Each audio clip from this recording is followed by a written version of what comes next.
ఏపీలో సినీ పరిశ్రమ అభివృద్ధి కోసం చిన్న సినిమాలకు ఉపయోగపడే తరహాలో ఒక చిన్న సినిమా ఇండస్ట్రీని క్రియేట్ చేయాలంటూ సుమన్ గారు ఆ రోజుల్లో కోరారు. అయితే ఇప్పుడు కేంద్ర ప్రభుత్వం దానికోసం ఆలోచించి వైజాగ్‌లోని ఒక చిన్న ఫిలిం స్టూడియో కట్టబోతున్నారు అన్నట్టుగా తెలుస్తుంది. ఇది ఎంతవరకు వాస్తవం కాదు. జరుగుతుందంటారా అసలు? దీనిపై మీ ఒపీనియన్ ఏంటి? వస్తుందంటారా అసలు ఫిలిం స్టూడియో వైజాగ్‌లోని? అసలు ఏమి లేనట్టు మాట్లాడతాడు నువ్వు. బ్రహ్మాండమైన ఫిలిం స్టూడియో ఉంది అక్కడ. ఉంది సార్. అంటే సురేష్ అదేమైపోయింది, అది టిక్కెట్లు అమ్ముకుంటున్నారు ప్రస్తుతం. ఓకే, నువ్వు అడిగిన క్వశ్చన్ అడిగేవు, దాని సమాధానం. అక్కడ సురేష్ రామనాయుడు గారు స్టూడియో కట్టాడు. అది ఎవరిచ్చారు? వాళ్ళ వర్గం కాబట్టి, మన రామనాయుడు కమ్మ వర్గం కాబట్టి హెలికాప్టర్లో తిప్పి చంద్రబాబు నాయుడు గారు ఇచ్చారు ఆ రోజుల్లో. పైనుంచి చూస్తూ ఒక 10-15 ఎకరాలు ఇచ్చారు. ఆ పక్కన ఉన్న పోరంబాబు 10 ఎకరాలు కల్పించుకున్నాడు రామనాయుడు. దురదృష్టవశాత్తు గవర్నమెంట్ మారింది, వాళ్ళు చాలా ట్రబుల్ చేయడానికి ట్రై చేశాడు జగన్. అదే కదా, వాళ్ళ మనుషులేమో వీళ్ళ మనుషులు వాళ్ళు చేసుకోవడమే ఈ జరుగుతున్న పరిపాలన. సో జగన్ కూడా చాలామందిని అడిగాడు. జగన్కి ఫిలిం ఇండస్ట్రీకి ఎందుకు పొతకలేదంటే ఇతను వీళ్ళు సరిగ్గా ప్రవర్తించలేదు. మళ్ళీ ఇంకోసారి గుర్తు చేస్తాను, జస్ట్ లేదంటే గవర్నమెంట్ మారిందని మర్చిపోవడం కాదు. సినిమా పరిశ్రమలో ఉన్న వాళ్ళు కూడా చాలా వరకు ఆ వర్గానికి చెందిన వాళ్ళే ఉన్నట్టుగా, కమ్మ వర్గం చెందినట్టుగాను, ఇటు కాపులు కూడా సరిగ్గా ఇది లేక అతను ప్రాధాన్యపడుతూ ఉన్న లెవెల్కి ఎందుకు తీసుకెళ్ళి జగన్. నేను ఆఫర్ చేసేవాడు మీకు తీసుకుంటలేదు అన్నాడు. ఆఫర్ చేశాడు, రండి స్థలాలు ఇస్తాను అని వ్యక్తిగతంగా కూడా ఎఫ్టీసీ ద్వారా చాలామంది కవర్ పెట్టాడు. వెళ్ళారు, కొంతమంది లబ్ధి పొందారు. నువ్వు తెలుగు మాట్లాడుతున్నావు. చాలామంది కొనుక్కున్నారు, ఎవరికాడే కొనుక్కొని మళ్ళీ ఏమైనా పెరిగితే అమ్ముకోవడానికి రియల్ ఎస్టేట్కి. నిజంగా స్టూడియోలు కట్టడానికి అందుకంటే మన స్టూడియో ఏంటి? సురేష్ రామనాయుడికి బ్రహ్మాండం స్టూడియో ఉంది. ఎందుకు ఇచ్చారో ఎలాగిచ్చారో అనేది పక్కన పెడితే ఇవ్వటం అనేది ఫేవరబుల్గా ఇచ్చాడు. తెలుగుదేశం ఆఫీస్కి కొంచెం హెల్ప్ చేశాడు పక్కన. ఎవరు మన చంద్రబాబు నాయుడు గారు, అదే రామనాయుడు చాలా హెల్ప్ చేసినట్టు లెక్క. హెల్ప్ అయినది కదా వాళ్ళ వర్గం. సో అప్పుడు స్టూడియో కట్టాడు. ఆ మోజులో, కొత్తగా చీఫ్ మినిస్టర్ అయిన మోజులో హెలికాప్టర్ మీద తీసుకెళ్ళి చూపిస్తే ఇది రాసేసుకోవడం కదా చీఫ్ మినిస్టర్లో. ఇక్కడి నుంచి ఇక్కడికి వీడికి ఇచ్చే, ఆ పక్కన మనకి ఇచ్చే, అంటే 5-6 కోట్లు మనకి. వైఎస్ రాజశేఖర్ అంతే, తిరుపతి అంతా అయిపోయి 7 కోట్లు పక్కన పెట్టి మనకు 10 కోట్లు మనకి ఇచ్చి క్రిస్టియన్ మిషనరీ కట్టుకుంటారు. అందుకని అయిపోయాడు. డోంట్ డూ మిస్టేక్ టు స్వామి లార్డ్ వెంకటేశ్వర అని చెప్పాను నేను ఏమంటానంటే, దేవుడిని పేరుని చెప్పుకుని కూడా అన్యాయాలు చేశారు వీళ్ళు. అదేవిధంగా బ్రహ్మాండమైన ప్లేస్ అది రామనాయుడు స్టూడియో కట్టింది. రోడ్డు వేసుకున్నారు. యాక్చువల్గా నేను అనుకునేవాడిని సమర్థత ఉన్న రామానాయుడు మన రామోజీరావు గారు అక్కడ కట్టుంటే చాలా బాగుండేది అనేవాడిని. పోనీ జరిగిపోయింది. అయినా కట్టొచ్చారు ఇంకొక స్టూడియో. ఇదే రామోజీ ఫిలిం స్టూడియో ఆయన కట్టే అవద్ది. ఇక్కడ ఉన్న వాళ్ళు ఎక్కడ షూట్ చేస్తారు? ఇక్కడ ఉన్న వాళ్ళు ఒక సినిమా, పెద్ద సినిమాలన్నీ రామోజీలోనే చెయ్యాలి. అక్కడ ఉన్న పెద్ద ఫ్లోర్స్ ఎక్కడ లేవు. రాజమౌళి వీళ్ళందరూ తీస్తున్నారు కదా, ఈ ప్లస్ రజనీకాంత్ సినిమాలు, ఇవన్నీ కూడా హిందీ సినిమాలు, పెద్ద సినిమాలు తీయడానికి ఉండే సౌకర్యమైన one of the best studio in the whole world is Ramoji film city. So ఆయన అక్కడ కట్టి ఉండే, నేను ఎంతో అన్నాను కూడా, మీరు కానీ అక్కడ కట్టి ఉంటే ఎంత బాగుండేది. దానికి ఏం మాట్లాడలేదు ఆయన. It was too late. ఎన్నిసార్లు కడతాడు? ఇక్కడ ఒక 2,000 కోట్లు, అక్కడ 2,000 కోట్లు పెట్టలేడు కదా. ఇక్కడ దానికే బిజినెస్ లేక ఎంతో మార్కెటింగ్ చేస్తున్నారు. అటువంటిది జగన్ కూడా ఇస్తానన్నాడు. అప్పుడు సుమన్ అడిగాడంటే అప్పుడు వీళ్ళు ఎవరో రెడీగా లేరు. ల్యాండ్ దబ్బేయడానికి వెళ్ళారు. ల్యాండ్ తీసుకునే ప్రబుద్ధులు చాలా మంది ఉన్నారు. లెక్క పెట్టమంటే నన్ను అడిగితే చెప్తాను ఎవరెవరికి ఉన్నాయో, ఏ స్టార్స్కి ఉన్నాయో, ఏ స్టార్స్కి 100 ఎకరాలు ఉందో మొత్తం చెప్తాను. వీళ్ళేం తెలియజేటోళ్ళకి అందరికీ ఉన్నాయి. పేర్లు చెప్తున్నా. చెంటు భూమి ఉంటే చెంటు భూమి చెప్పగలను నేను. అందరికీ ఉన్నాయి. ఇప్పుడు ఈయన కొత్తగా వచ్చి నేను కట్టేది ఏమది, నువ్వు కొత్తగా వచ్చినా రాకపోయినా ఆల్రెడీ రామారెడ్డికి హెల్ప్ చేసి కట్టుకున్నాడు. అదే ఈగలు తోలుకుంటున్నారు. నన్ను అమ్మేయడానికి అమ్మకాన్ని పెట్టారని కొచ్చగాలనుకున్నారు. ఎవరు కొంటాడు? అది టూరిస్ట్ ప్లేస్ లాగా వాడుకుంటారు. ఇప్పుడు జగన్ కట్టిన బిల్డింగ్లే సొంతంగా కట్టేసి ఏడుస్తున్నారు వాళ్ళు. సొంతంగా కట్టలేదు, గవర్నమెంట్ది. అది గవర్నమెంట్కి వాడుకోమంటున్నా. నిన్న తెలిసిగా మాడుతున్నాడు పవన్ కళ్యాణ్ కూడాను. అంటే నేను కోట్లు సంపాదించే నేనే నా బాత్రూమ్ 30 లక్షలు ఖర్చు పెట్టను, నేను డైరెక్ట్గా విన్నాను. అది అటువంటి మాట్లాడకూడదు. నువ్వు కట్టకపోతే 30 కోట్ల రూపాయలు ఉండి బాత్రూమ్లు ఉన్నాయి చూపించిన ప్రపంచంలోనూ. 30 లక్షలు కాదు, 30 కోట్లు కూడా ఖర్చు పెడతారు. డబ్బులు ఉన్నా ఖర్చు పెట్టుకుంటాడు. అదిలో గవర్నమెంట్ డబ్బు. అది గవర్నమెంట్ బిల్డింగ్ కట్టాడు క్లాస్గా ఉండాలని. ఇంటర్నేషనల్ స్టాండర్డ్ కొన్ని ఉంటాయి. 5 స్టార్ 7 స్టార్ ఎందుకంటారు? స్టాండర్డ్స్ ఉండాలి. 3 స్టార్ 4 స్టార్ ఎందుకంటారు? దానికి అదే విధంగా ట్యాక్స్ పడుతుంది, అదే విధంగా రేట్లు పెట్టుకోవచ్చు. ఆ విధంగా 5 స్టార్ లెవెల్లోనో 7 స్టార్ లెవెల్లోనో ఒక బ్యూటిఫుల్ 5-6 గెస్ట్ హౌస్లు కట్టాడు ఋషికొండ మీద. అర్థమైందా? అది దాన్ని తప్పు అని చెప్పే ప్రాసెస్లో ఏ మాట్లాడేస్తాడు మన పవన్ కళ్యాణ్. 30 లక్షల రూపాయల బాత్రూమ్ నేనే కట్టుకొని కోట్లు సంపాదించి, నువ్వు కోట్లు సంపాదిస్తావు, ఎంత సంపాదిస్తావు? 20 కోట్లు సంపాదిస్తావు నెలకి.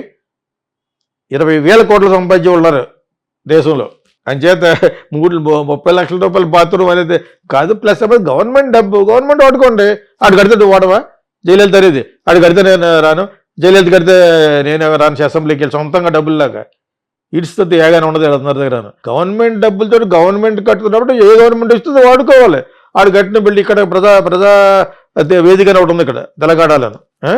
దానికి నేను వెళ్ళానంటే మరి జరిగిన మీటింగ్ అది కేసీఆర్ ఆధ్వర్యంలోనే కట్టారు. అది ఇప్పుడు మొన్న కాంగ్రెస్ గవర్నమెంట్ వాడుకుంది. అది అలా ఉండాలి. కానీ వాళ్ళు కట్టిన బిల్డింగ్ నేను వెళ్ళను, ఇన్ని పక్కన పెట్టు. అదేవిధంగా సురేష్ రామానాయుడు గారు బ్రహ్మాండమైన స్టూడియో కట్టారు. నాకు చెప్పాడు, నా జీవితంలో చేసిన పొరపాట్లు 2 చెప్పాడు. ఒకటి హైదరాబాద్లో స్టూడియో కట్టడం అని చెప్పాడు. ఇక్కడ కట్టడానికి నాకు చాలా ఎక్కువ అయిపోయింది. ఇప్పుడు చెప్పి నాకు ఆల్రెడీ 30 years అయింది. ఇప్పుడు ఏదైనా పనిచేస్తుందేమో రియల్ ఎస్టేట్ వాల్యూ కింద పనిచేస్తుందని. అక్కడ స్టూడియో యాక్టివిటీస్ ఏమి ఉండవే. రామోజీ ఉండగా రామానాయుడు ఎవరు చేస్తాడు, చిన్న చేసుకుంటాడు. అంతేనా? ఈ రామానాయుడు స్టూడియో కట్టడానికి కూడా అంత కష్టపడ్డాడట. ఎవరో పెట్టారు కట్టమని, నాగేశ్వర గారు కట్టారు. నాగేశ్వర గారు అంటే ఎవరు? ఆయన వియ్యంకుడే కదా ఒకప్పుడు. తర్వాత విడిపోయారు నాగార్జున అమ్మాయిని. అదర్వైజ్ వాళ్ళు వియ్యంకుడే కదా ఆయన. ప్లస్ తెలుసా మీకు, రామానాయుడు గారికి ఆయనకి ఎప్పటి నుంచో బంధుత్వం ఉంది. ప్లస్ ఆయనకు కావాల్సిన ప్రొడ్యూసర్ కూడా. ఓకే, సో అటువంటిది ఆయన కట్టాడు అన్నపూర్ణ, మనం కూడా కట్టే బాగుంటుందని చాలా మంది అంటే అన్ని విధాలు సపోర్ట్ చేస్తే అది ₹20 అయిపోయిందట ఆ రాళ్ళు పగట్లు కొట్టడానికి. అంత కష్టపడి కట్టింది రామానాయుడు స్టూడియో హైదరాబాద్లో. సో అక్కడ కూడా అలాగే మంచి ల్యాండ్ తక్కువగా ఇచ్చారు. 7 లక్షలకి ఎంత ఇచ్చారు ఎకరం. అది ఇప్పుడు 30-40 కోట్లు ఉంటుంది ఎకరం. అది ఊరికి ఇచ్చినట్టు అది వైజాగ్లో. సో అది ఇచ్చారు కదా అని ఇన్వెస్ట్మెంట్ చేసి కట్టారు. ప్రమాణం కట్టాడు. ఇంకా బాగా డెవలప్ అయితే ఎక్కువ మంది షూటింగ్లు వస్తే ఇంకో 4-5 ఫ్లోర్లు కట్టొచ్చు వాళ్ళు. అక్కడ ఉన్నదానికే రావట్లేదు, దాన్ని అమ్మకానికి పెట్టారని. ఈ జగన్ గవర్నమెంట్ రావడం వలన అతను ట్రబుల్ చేశాడని. ఎలా ట్రబుల్ చేస్తాడు? ఇదే Andhra Pradesh government has given him. నువ్వు వచ్చేసి కొత్తగా అంటే గొడవ పెట్టడానికి ఫిట్టింగ్ ఏమైనా పెడతారు. ఇప్పుడు గీతం ఉంది, గొడవ పెట్టి ఎదురుగా పక్కకి 30-40 ఎకరాలు వచ్చేసరి చెప్పేసి గెడ పక్కన కొట్టి నాశనం చేశారు దాన్ని, గీతం యూనివర్సిటీని. గీతం యూనివర్సిటీ అంటే ఎవరు? అదే బాలకృష్ణ అల్లుడు పూర్తి గారు. అది వైజాగ్లో బాలకృష్ణ 2వ అల్లుడు వాళ్ళ గ్రాండ్ ఫాదర్ది. ఇప్పుడు మళ్ళీ వచ్చారు, మళ్ళీ కట్టేసుకుంటారు వాళ్ళు. అర్థమైనప్పుడు జరిగేది ఇదే. ఆ విధంగా Ramanaidu studio is fantastic studio. అక్కడ కావాలంటే ఇంకొక 2-3 ఫ్లోర్లు కూడా కడతాడు సురేష్. ఇప్పుడు సెపరేట్గా సుమ్మనే ఉన్నాడు గవర్నమెంట్ కట్టాలన్నా ఒకటి వెళ్ళదు. గవర్నమెంట్ కడితేనే, గవర్నమెంట్ కడితే అలా ఉంటాయి, గవర్నమెంట్ లాగా ఉంటాయి స్టూడియోలు. అర్థమైందా? ఇప్పుడు గవర్నమెంట్ లాగా ఉన్నది బాగా కడితేనే జగన్ తిడుతున్నారు. 30 లక్షల రూపాయల బాత్రూమ్ అని, 50 లక్షల రూపాయల బెడ్రూమ్ అని కడితే ఏంటంటాను? What is there? You have to grow, you have to become class. నేను పవన్ కళ్యాణ్ ఎందుకన్నానంటే చాలా అమాయకత్వంగా మాట్లాడతాడు అతను. తప్పేంటి? ఏదో అనాలి కాబట్టి బాత్రూమ్ నుంచి అంటున్నారు. ఒక బిల్డింగ్ కింద ఉంటుంది, ఇంత ఉండాలి. ఆ కట్టిన దాంట్లో ఒక 10 కోట్లు అనుకో, 3 కోట్లు దొబ్బేసి ఉంటారు. అది ఎవరైనా చేస్తారు, ఇప్పుడు మీరైనా చేస్తారు. అది ఇప్పుడు చేయండి. పోలవరం స్పెషల్ స్టేటస్, సంపద సృష్టించడం చేయండి. మేము అందరూ చూస్తాం, అందరూ ఉన్నాం కదా. We will be watching. నిజంగా చేస్తే నెక్స్ట్ గవర్నమెంట్ మళ్ళీ మీరే, లేకపోతే మళ్ళీ పడిపోతారు. మళ్ళీ జగన్ విల్ కమ్ బ్యాక్, లేకపోతే కొత్త ఎవరైనా వస్తాడు. అర్థమైంది ఇప్పుడు నీకు? ఇది జరుగుతూనే ఉంటుంది. అందులో ప్రజలు తెలివి మీరిపోయారు బికాజ్ ఆఫ్ సోషల్ మీడియా. మళ్ళీ వాళ్ళు ఎందుకు మాట్లాడతారు? బికాజ్ ప్రజలకు న్యాయం జరగాలి, ప్రజలకు లబ్ధి జరగాలి, స్టూడెంట్స్కి ఉద్యోగాలు రావాలి, నిరుద్యోగ సమస్య ఉండకూడదు. అవన్నీ మీటలు కాన్సన్ట్రేషన్ మానేసి 24 గంటల బడ్జెట్ తెచ్చుకుంటాకి వెళ్తాడు. ఆడు ఇవ్వాలి కదా. ఇంకా అక్కడికి ఫైనాన్షియల్ మీటింగే జరగలేదు, బడ్జెట్ జరగలేదు. ఈలోగా ఈయన చంద్రబాబు నాయుడు వెళ్తున్నాడు. ఎందుకు ఇస్తారు వాళ్ళు? సమయం సందర్భం చూసి ఇస్తారు. నువ్వు అడిగినంత ఒకేసారి ఇచ్చేస్తే వాళ్ళు అక్కడ తలపై పెట్టుకుపోవాలి. స్పెషల్ స్టేటస్ ఎవరు, పోలవరం ఎవరు, ఓకేనా? ఈయన అడిగిన బడ్జెట్ ఎవరు? అడిగిన బడ్జెట్లో పావలా ఇస్తే గొప్ప, రూపాయి అడిగితే పావలా ఇస్తే చాలా చాలా గొప్ప. అర్థమైనప్పుడు సో ఇది జరగబోయేది. ఎక్కడ సంపద సృష్టిస్తాననే బిజినెస్ ఏమైనా ఉంటే పెట్టండి. రియల్ ఎస్టేట్ అక్కడైనా పోయేటి, విశాఖపట్నంలో పెట్టచ్చు. గవర్నమెంట్ భూములు ఇంకా ఉంటాయి, 1000 ఎకరాల్లో ఉంటుంది. అమ్మండి, ఇండస్ట్రీస్కి అమ్మండి, కర్నూలులో అమ్మండి, అక్కడ అమ్మండి. ఆంధ్రానంతా ఎక్స్ప్లాయిట్ చేసి డెవలప్ ఇట్. అన్ని చోట్ల డెవలప్మెంట్ చేసే బిల్డింగ్ కడితేనే. ఇక్కడ హైటెక్ సిటీ కట్టాడు కాబట్టి దానికి పునాదేశం వైఎస్ రాజశేఖర రెడ్డి. తర్వాత కట్టారు వాళ్ళు, కట్టిన తర్వాత అన్నీ పెరిగినాయి. నువ్వు ఎక్కడైనా ఒక ఎస్టాబ్లిష్మెంట్ పడితే అక్కడ రియల్ ఎస్టేట్ పెరుగుద్ది. ఆ విధంగా సంపద సృష్టించండి. సంపద సృష్టించడం నాకంటే మీకే బాగా తెలుసు కాబట్టి గవర్నమెంట్లో ఉన్న వాళ్ళకి ఇవి చేయండి. That is what you promised.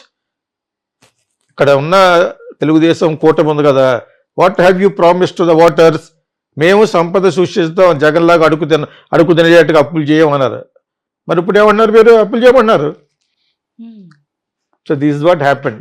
So అక్కడ సినిమా స్టూడియోలు పెట్టాలనే ఉద్దేశం మంచిదేనా, ఉన్నదాన్ని డెవలప్ చేయండి బాబు. సురేష్ కొంత రామనాయుడుగా స్టూడియో ఉంది, దట్స్ బ్యూటిఫుల్. ఆల్రెడీ వీళ్ళకి చాలామందికి సినిమా ఫీల్డ్ వాళ్ళకి ఉన్నాయి ల్యాండ్లు. ఆ పేర్లు ఇప్పుడు చెప్పను, వాళ్ళు ఏడుస్తారు. ఇప్పుడు నెక్స్ట్ ఎప్పుడు అని చెప్తాను. వాళ్ళందరికీ ఉన్నాయి. దానికి పెట్టండి. పోస్ట్ ప్రొడక్షన్ అని, ప్రీ ప్రొడక్షన్ అని, యూనిట్స్ అని, లైట్స్ అని అన్ని పెట్టండి ముందు. అవన్నీ పెడితే అప్పుడు స్టూడియో పనిచేస్తుంది. కానీ ఊరిని 10 ఎకరాల్లో స్టూడియో కట్టేస్తే మాత్రం ఏ వర్కౌట్ అవ్వదు. సో మరి ఎప్పుడు అడిగాడు, లాస్ట్ టైం అడిగాడు, ఎవరైనా వెళ్ళారు, అందరూ చాలా 2-3 యాంకర్స్ కూడా డబ్బులు సంపాదించుకున్నారు అక్కడ. వాళ్ళ లెవెల్కి యాంకర్లు కూడా వెళ్ళి 7-8 ఎకరాలు 10 ఎకరాలు కొనుక్కున్నారు. ఎప్పుడు పోయి పత్తిత్తుల్లో మాట్లాడతారు ఏం తెలియకుండా జగన్ గవర్నమెంట్లో ఏం జరగలేదని. జగన్ గవర్నమెంట్ అంటే దానికి ముందేంటి, జగన్ బతిమాలాడు రమ్మని, నేను మీకు అన్నీ ఇస్తాను, ఇక్కడ జూబ్లీ హిల్స్ లాంటి ప్లేస్ కూడా ఇస్తాను అన్నాడు. ఓకే, అప్పుడు రాలేదు, ఇప్పుడు వెళ్తున్నారు. వెళ్ళినా కూడా ప్లీజ్ డూ ఇట్, వెళ్ళండి. మొదటి స్టూడియోకి ఒకసారి ఫీడ్ చేయండి. సురేష్ స్టూడియో ఉంది, రామనాయుడు గారి స్టూడియో, ఫెంటాస్టిక్ స్టూడియో అది. కావాలంటే ఇంకొక 4-5 ఫ్లోర్లు కట్టగల సమర్థత ఉన్న మనుషులు వాళ్ళు, ఎక్స్పీరియన్స్ ప్రొడ్యూసర్స్, సక్సెస్ఫుల్ ప్రొడ్యూసర్స్. ఎలా కట్టాడనే చెప్పేశాను ఇప్పుడు నేను. ఎలా కట్టాడో చంద్రబాబు నాయుడుకి ఇచ్చాడు, కట్టాడు. త్రో అవే ప్లేస్కి ఇచ్చాడు, ఫ్రీగా ఇచ్చినట్టు లెక్కది.